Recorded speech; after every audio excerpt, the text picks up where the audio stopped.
In our fast-paced world, many of us struggle with overthinking and worry that leaves us feeling overwhelmed or stuck. In this podcast, we will hear stories of successful individuals and have conversations on ways to reach our true potential by embracing every micro detail of our identity, especially the flaws that make us unique. This is your host, Maria Grace Wolk. I'm a Filipina American entrepreneur, psychotherapist, and mom of 2 boys. And my mission is to amplify diverse perspectives and experiences and inspire your journey to wellness and fulfillment.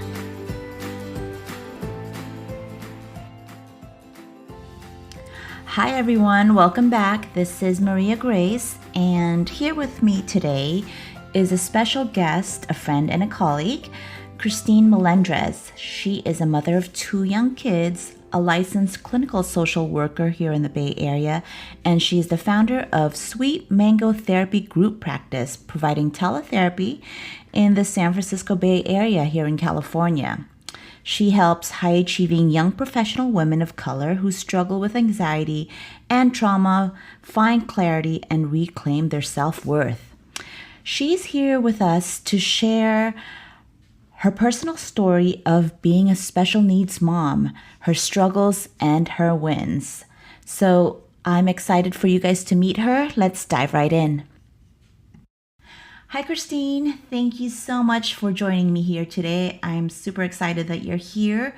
Please start us off by telling us your story, and don't leave out the part where you tell us how you came up with your group practice name, Sweet Mango Therapy.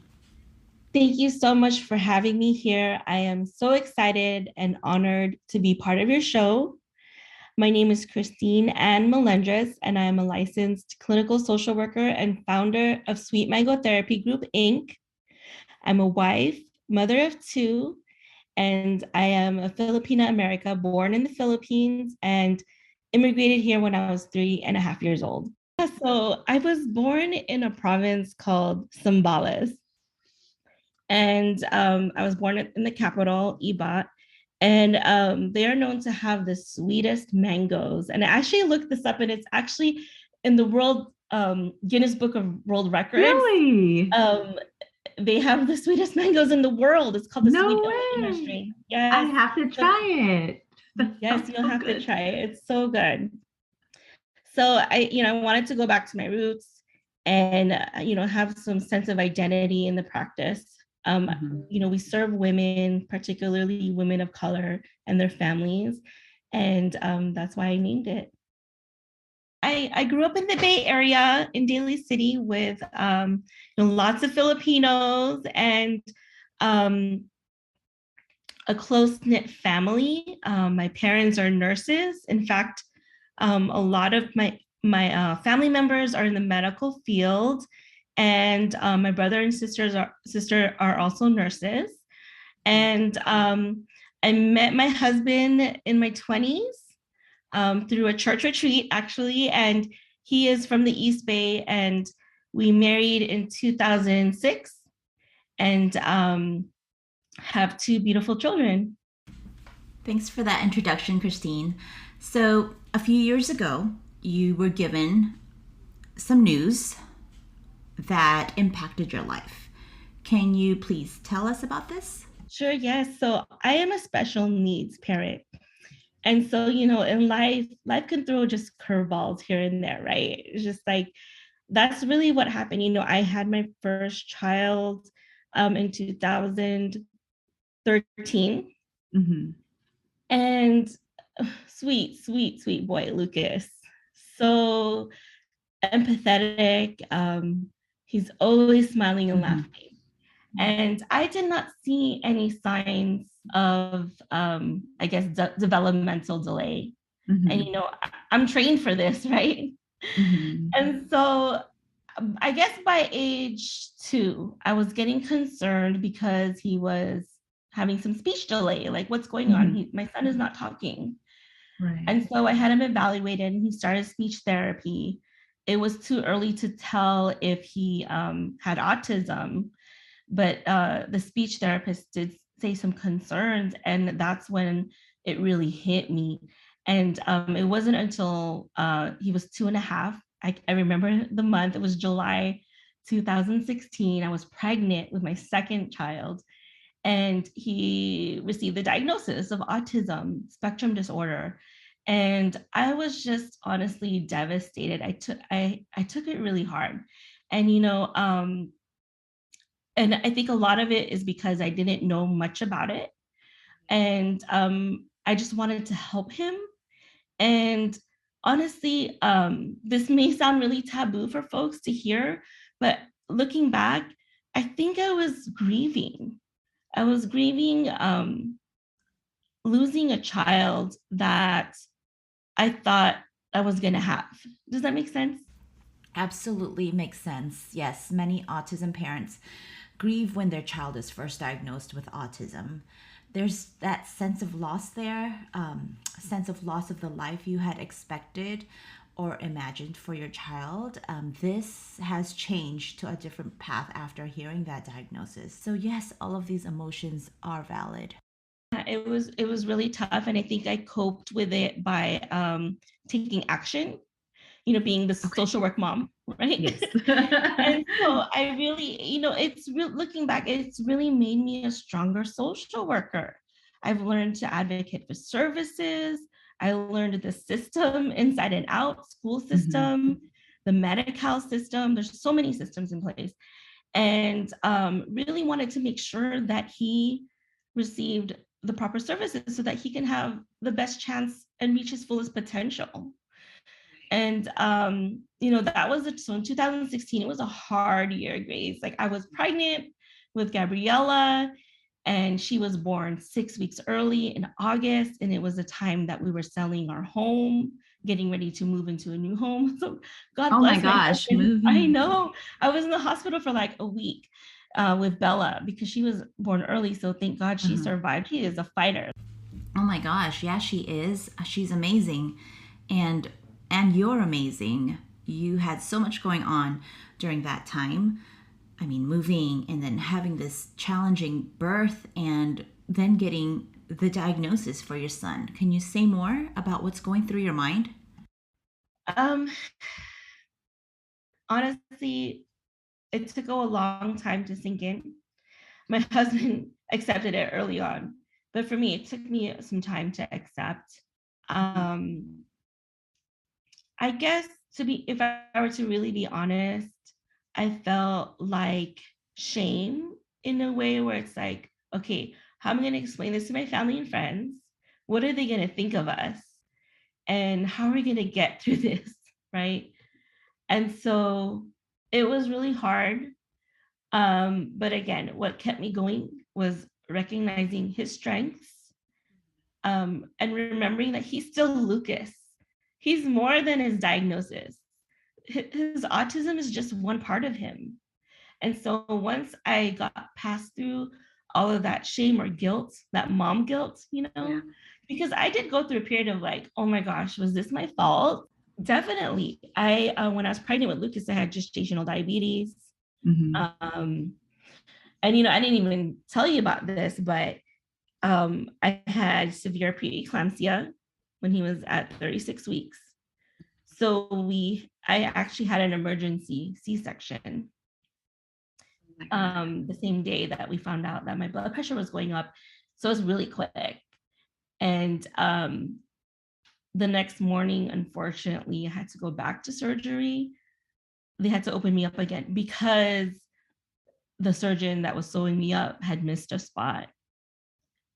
So I know it was really, really hard. I think like at 3 in the morning, the nurses didn't, well, I don't want to blame them. Like, no, I guess my husband came back in because he left for a little bit, and he found me bleeding on the hospital Oh bed. my God. Yeah. And so they had the chief come in and check me out. And so he was like, you got to go back to surgery. I want to prevent Ooh. an infection from happening. So that happened. And then it was really hard to take care of him as an infant because I was still recovering. But we got through it through the support of my family. And really, I think by the grace of God. What what an And so because of all of that, I thought because I went through that, like, did that cause the autism, So it was really hard. And, I actually went, when he got the diagnosis, into like deep research mode, as an academic. Like, I like read all I could all about autism.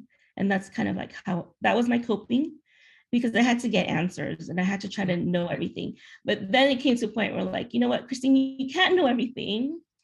Your son is going to be different from whatever other people say, And so I had to get to the point where it was like, okay, this is what I know, but I can't predict the future. And I just have to do the best that I can to give him, the best, I guess, quality of life. Yes, He's a happy kid. absolutely. Yeah, he is a happy kid. I hope you meet him one day. I Every hope so teacher, too. Yeah. yeah, he always has a smile on his face, and he's so super, super sweet. After I had Gabriella, we had the new diagnosis, we moved to a new place. That was a lot of transition at one time. So I really felt like something was wrong, not wrong with me, but something was off with me. And, looking back, it probably was postpartum depression. I reached out to a therapist at that time, and I've seen therapists in the past, but not like on a weekly intensive basis, right? So that was really the first time I reached out to a therapist. And it was an amazing experience, in my opinion. And I thought, therapy was going to be like, okay, they're going to teach me these tools, and which they do. Therapists do that. They teach tools to cope, right? And I really didn't know what to expect, but I remember going to those sessions and just having a space to talk, to somebody that was not biased, not judging me as a mom, and just letting that air out. And so I really appreciated that therapist. God bless her soul. She actually passed away, a year later. So that was really hard too. But I think that therapist really saved me and helped me cope and get through those hard times. And currently, same thing. I think what helps me get through it is continuing my therapy journey, and getting support for myself, seeking support from other parents, and making sure that I have time for myself. Really, it sounds selfish. We're not used to that as Pinay. And I think another thing that kept me going was support from my husband, and honestly, support from other special needs parents. We had to find our tribe, Love that. Yeah. and they're like really the only ones that totally understood us. I'm very lucky that we have supportive parents and supportive siblings. So that's definitely been helpful. Yeah, and I think, well, one way they support us, husband and I, is sometimes on weekends, the kids stay there overnight at my parents' house to kind of give my husband and I respite. And, at first I felt a lot of guilt for that. And there was some shaming too, I think. Yeah, tell us about that. Well, I think in an indirect, passive aggressive way, I just kind of feel like the way special needs parents like raise our kids, it's a little bit, because I know every child has their needs, right? And I don't want to discount the struggles that parents have, but I feel like sometimes with special needs parents, it's like 10 times harder. Right? It took us 10 times harder to potty train Lucas, to get him to eat, food, and put on his pants and learn how to zip up his clothes. He had some occupational therapy needs, and some delays. So it gets tiring for us. And so, one way that they support us is giving us that respite. So, what I'm hearing you say is that it is so important to have that support system in place from your husband, from your immediate family members, from friends, from the healthcare team that's working with you on treating your child, and other parents who are going through the same journey, right? Right. Don't be afraid to ask for help, whether it's from your own support systems or hiring help. There have been times, now that we've had to hire some help to get that respite, there are resources out there. I know childcare can be expensive, but once your child is on Medi-Cal or Medicaid, you can apply for what's called in-home support services and find a caregiver. So the government can help you pay for caregiving services and respite hours. So there are some resources out there. And try to link up with a social worker that understands your community resources and needs, because they are out there. I was able to find, like, for instance, a summer camp for Lucas, and those are not expensive. Those are expensive, especially for special needs kids. So, that was covered by Medi-Cal. And so those things really do make an impact and help. Other ways to help with coping is, join some kind of support group for parents. Other special needs parents are probably going to be your best resource. And if you don't have time for that, there's Facebook groups. Honestly, Facebook groups has saved our lives, because that's where I found a lot. Parents of have resources. Yes. That's Yes. awesome. So them, and then the school community, it's not always, there's a lot of systems and barriers in place too, but there are some good people in the school district. So if you're able to create, good relationships with the schools, they are supportive as well, in my opinion. I was really lucky that, I'm trained in, like, thinking outside the box, right? Yeah. So I reached out to our local parent network, who helped us through the IEP process, which is for school. And school is a whole nother story, because he had to get tested at school to get services at school, and so they have to give him a diagnosis as well. So there's a medical diagnosis, and then there's an academic diagnosis. So it's really helpful to get the diagnosis as early as possible, right? So the child can have access to these resources, and like you mentioned really early on, just to be able to help them with the skills needed to enhance their quality of life. Because at a young age, the brain plasticity, right, the ability for the brain to reorganize or rewire and change, it's much more pronounced, and the impact of these early interventions is more comprehensive. So I'm happy to hear that there are a lot of these resources that are available for parents to utilize, but it's just a matter of knowing how to access them. So let's jump forward to the present time, which is now. Just tell us how things are going. Lucas is one of the reasons why I started Sweet Mango Therapy. Tell us more. Yeah, since he was 2, he's been going to therapy almost every day. It may not look like the therapy like I go to, like talk therapy, but he goes to speech. He goes to occupational therapy. He was going to, it's called ABA. That's a treatment used for autism, which is, it's in the tip of my tongue. Why am I forgetting? It's applied behavioral analysis. Yes. Yeah. So, he really inspires me. He works really hard, and I see the progress that he makes. With kids with autism, and not everyone's different. When you meet someone with autism, they're not going to be the same. It's not going to be the same throughout.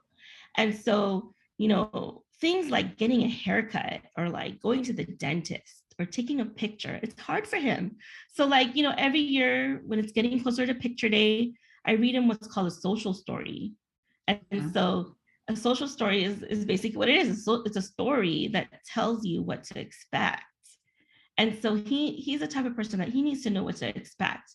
And once he gets it and he goes, he'll be fine. Like, we did that same thing for, he got his flu shot. And in previous years, he would just throw a fit and we have to hold him down. But he's getting stronger now. He's 8 years old. Like, we can't be holding him down, So those visuals, because he likes visuals. So I had to understand what his needs were, and that really helped him. Okay. Yeah. And, another thing about Lucas is that he has a lot of strengths, and that's what he kept me going to as a mom. I really think he's a savant. He's very smart. He has good visual and spatial memory. So, at age 3, he was reading books and memorizing them from front to cover. And even like things like shooting a basketball. He's a good shooter, right? Awesome. Puzzles he was doing at a young age. Legos he was doing at a young age. He's till this day still complete Legos that are meant for like 18 years old and up, right? And so I really try to hone in on that and flourish that skill. Right now he's in taking karate classes and Oh, I love it. in the all abilities class over here in Dublin. And God bless them, they let his therapist come, so she comes. In fact, he has a class today, so she comes and like helps him stay focused and kind of like follow directions. So Awesome. that's yeah. But going back, I wanted to also add, because his future is so uncertain, like I don't know what it's going to be like for him. And I really developed a lot of anxiety around that, and like going to therapy helped me cope with that. But thinking about Sweet Mango Therapy Group, that's another reason why I opened it, is to be, I feel like being an entrepreneur, that wasn't like a mindset or something that I always thought I would be. Christine, a businesswoman, I never thought of that, right? And so my hopes for it is that it would free up more time for me so that I could be there for my kids, right? And yeah. That is awesome. Thank you. Thank you for sharing that. And that's amazing that you are really prioritizing your life to what matters to you most. And I can keep going with the questions. So I really think that I need to have you back for part 2. So hopefully you would be willing to do that. So now I'm going to go ahead and do the fun part of the interview, and that is the lightning round. Are you ready? Yes. Okay. The first question is, if your life journey is a song, which song would it be? The Greatest Love of All by Whitney Houston. Yeah, I've been singing that song since I was like 5 years old on my multiplex karaoke. Multiplex. I remember multiplex. It's like you could turn on the voice and turn it off. That's yes. Technology. Yeah, okay, oh, go ahead. Sorry. No, I was gonna say we used that song at our wedding slideshow. But that song has so much meaning for me, and it's really true. The greatest love of all is the love that you can give to yourself. And that's another thing about a special needs mom. It's taught me to love myself.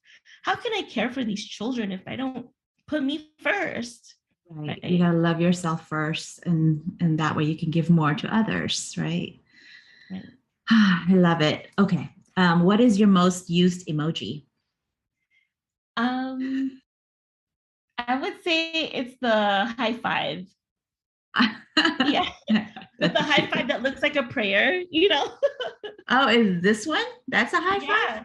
I always thought that was, I think I think it could be both. I always think that's a prayer. I never thought of it as a high five, but okay. I learned something new. Okay. Famous, well, I was gonna say, I know the answer to this one now. Famous for this karaoke song. Whitney Houston. Okay, last show you binged on. I want it Made on Netflix. Is that good? Do you like that one? I haven't seen it. It really reminds me of, it really hits home because it reminds me of the work that I do as a social worker. And it also tells a story of a mother. I don't want to spoil it for you, but I really related to the story in so many levels. But as a social worker and as a mother, I didn't experience what she did in the storyline, but it was told well. So that was a good one. Oh, okay. I'll look into it. Okay. Your comfort food. What makes you happy? This Filipino breakfast dish called longsilog, which is oh my god, love it. Yes. Longanisa, eggs, and garlic rice. And garlic rice. Yes, I recently just had that in Hawaii. They had it. So good.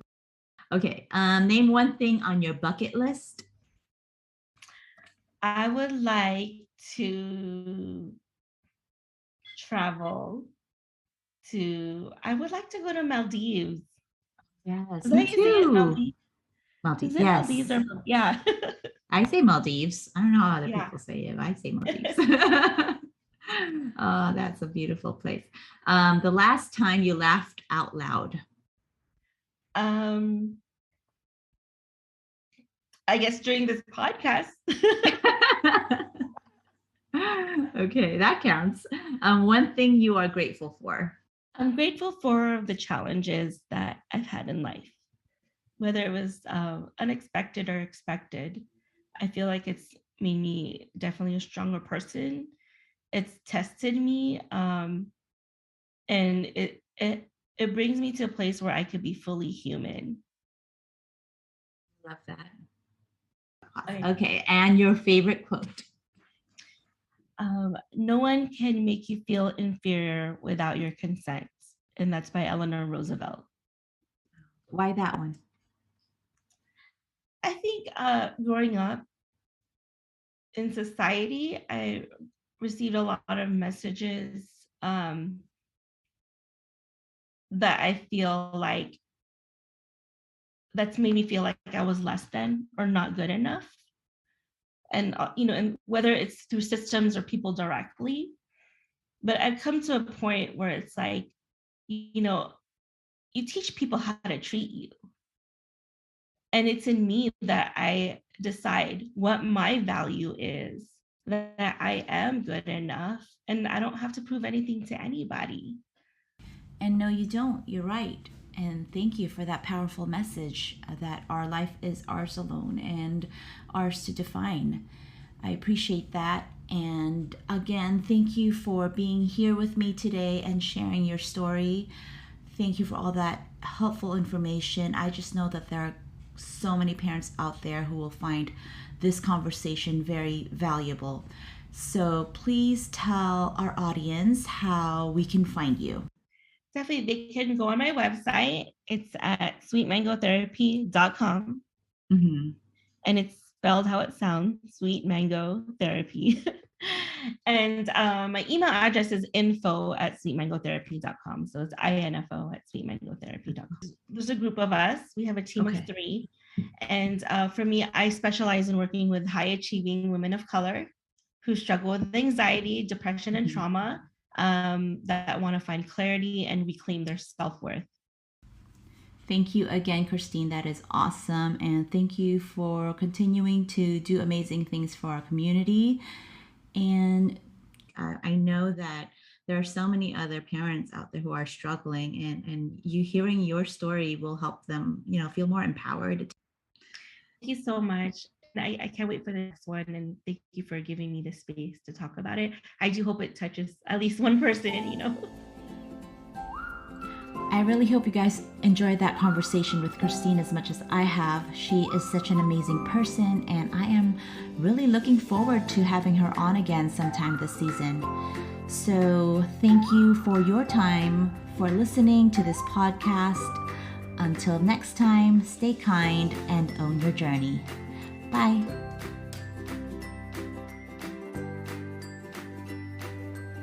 This podcast is designed to provide accurate and authoritative information in regards to the subject matter covered.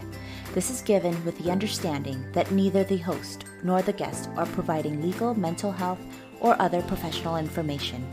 If you need a professional, you should find one. This podcast does not substitute for personal professional services.